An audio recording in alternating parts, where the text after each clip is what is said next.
I just saw Ninja Turtles Mutant Mayhem, but there's a ton of references in the movie, and there's especially a good handful of references to anime, and that's just crazy to me. References to like very modern anime. Like when you're someone like me who grows up with so much social anxiety and thinks it's like the nerdiest thing in the world to like anime, seeing a big budget movie make anime references and that's like something that's totally embraced and positive about is just so surreal to me. Now, naturally, there's references to like really popular, well-known anime, but still, it means that like people kind of close to my generation are the ones making the movie, and they understand these shows. And we're gonna get to a point where people who genuinely are my exact age are gonna be making movies. So my question is, when are we gonna get a Love Live reference in a big budget American movie? So my thought is it'd be really fun to just do a stream where I do the things that I would have done in videos anyways, and then just cut that up later and post it as a video. So, for example, there we go. Look at this. Well, I have a trailer for Teenage Mutant Ninja Turtles Mutant Mayhem playing on loop. Is it playing on loop? It's not, it is. Look at that foresight. Because I'm like, okay, I saw this movie this week. I can review it on a live stream, then cut out the part of it from the live stream that was a review and then post that. And then people will click on it and they'll be like, why is this like cartoon thing just like staring at me and its eyes look like tits? Like, don't, maybe people will hate this. I don't know. But for now, I guess I can talk about Ninja Turtles. Who's seen Ninja Turtles? Aside from Blue Scout, because we literally saw it together physically in real life. I've been getting ads. I've been getting a lot of ads for this movie. Paramount's like been popping off on the TikToks. This is kind of a movie that just kind of like came out. It must have been announced a bit ago, but I only ever heard of it this year.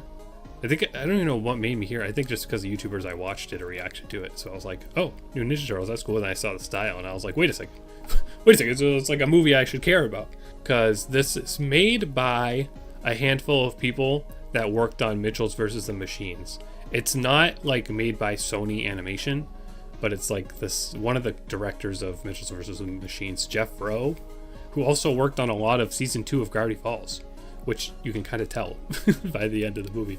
I was able to tell because I saw his name on the credits and I was like, that name's familiar. And then I felt like a turbo nerd for actually like, remembering that he worked on Gravity Falls. But this movie was good.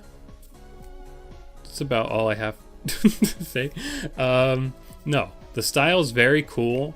I think they, this, like Snow is saying here, like the comic book style is getting popular. Yeah, it definitely is because like, there's so much appeal to audiences because it's a very new style relatively. And artists, they get to like work with the actual style. Because if you really think about movies recently, there's been like 3 styles. There's been like the way Illumination makes things like very cute. There's Disney, which, does the same face thing. And then there's Sony Animation, which for a while was doing kind of like, more cartoony stuff, but not necessarily this direct like comic book style. But now everybody wants to use comic book style.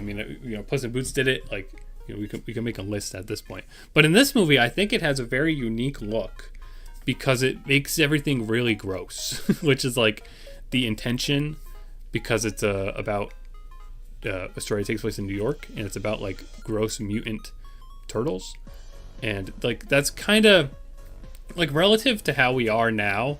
This concept is so normal, but like in the 80s, when you're a kid and you're like, yo, they live in a sewer and eat pizza. That's so gross. I love it. Like, that's the extent of like what kids in the 80s thought about, and definitely nothing else.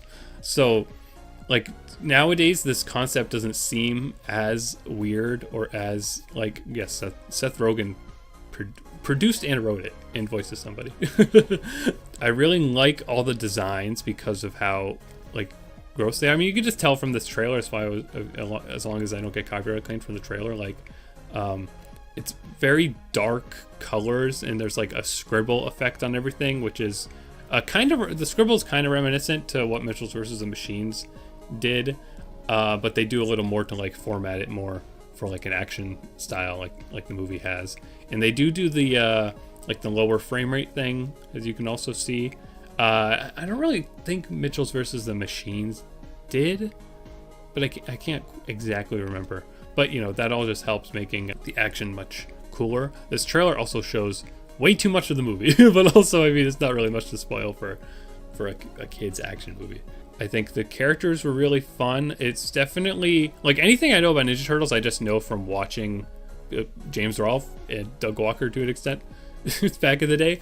So, like, that's how I know anything about them. And I think really, like, they do a good job here of making the Turtles actually be teenagers. Like, they are true 2023, like, TikTok using teenagers, and they got real teenagers to voice them too. So that was obviously a big goal of what was going on. So that made them very funny, very good actors.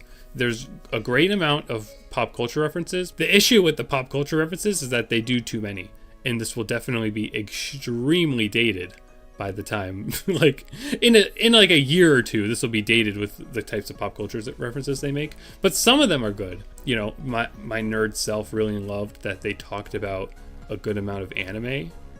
I guess not really a good amount, but they name dropped like a real anime that's not Pokemon. That's crazy to me. That never happens. So I really enjoyed the depths they went into making it seem like they were real teenagers. The drama and everything like that was all like pretty basic, pretty normal. I think Splinter could have been made a bit more interesting. He was kind of just like an insecure dad, and I feel like in original versions of the show series, like, he was a lot more like cool, which, you know, he gets cool moments in this, but they definitely made it a main priority to just make him like the one who needs to have his ways changed, because, like, he hates the humans, but he has to like them by the end, and then, like, he just kind of does, and it's not really that interesting. Like, there's some interesting kind of visual stuff, like he kind of has like a traumatic response when he sees humans, like that was pretty well done. But other than that, I think he needed some work. But overall, I think it was a great movie. It had a great style. It was very funny. And it really makes me want to play Sly Cooper, which is a video game series that was important to me as a kid that isn't really that relevant anymore. Glad Nickelodeon is making so many movies. This is technically a Nickelodeon movie. And, you know, you don't see Cartoon Network making any movies because they're, like, not allowed to. But, you know, well, we'll wait. Maybe one day we'll get a theatrical Amazing World of Gumball movie. Probably not, though. Is the Gumball movie still happening? Or were they just, like, doing the new season of the TV show? I don't remember. Thank you. That makes my guy start bouncing. I should have had some like audience sound effects.